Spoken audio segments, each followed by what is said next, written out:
So you're an expert on the culture of Japan. You've been there for more than, what, 35 years now.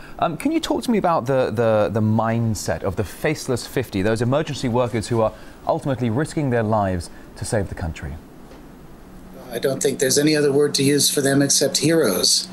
Of course, they come out of a Japanese tradition of gaman, which means to persevere, be strong, don't give up.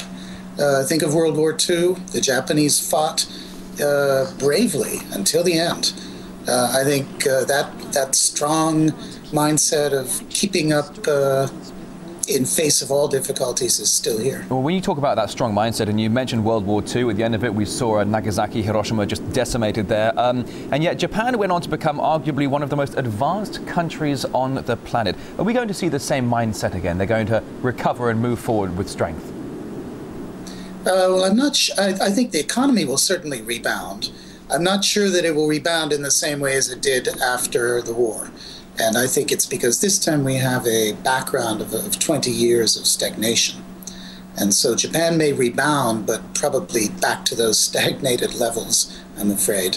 All right, let's talk about the Japanese government here just for a moment, if I may. Yes. The Japanese government insists that it's not withholding any information about the radiation levels or how dangerous it is, although the threat level has been raised to 5 out of 7, just not far behind that of the category for Chernobyl. Others suggest, though, it's being less than truthful. What's your take on that? Is the government perhaps imposing a policy of silence?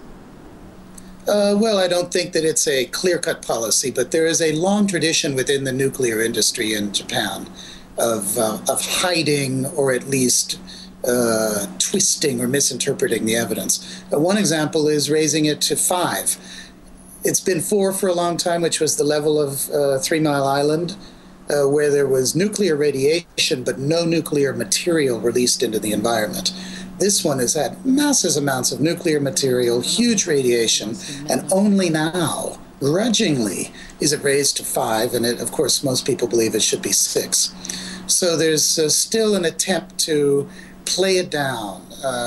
Kyoto newspaper yesterday had an article in which they pointed to the plume of white smoke coming out of one of the reactors, and they said, the government is saying it's a plume of white smoke.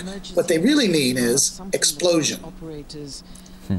All right, now you talk about this radioactive contamination into the atmosphere, into the water. You suggest that there is a certain method by the government here to play down what could potentially be an absolute catastrophe. Do you see the situation escalating into a total meltdown, disaster?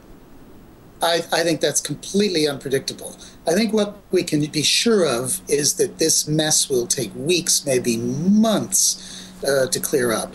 It's really very serious, much more than the government is letting us know.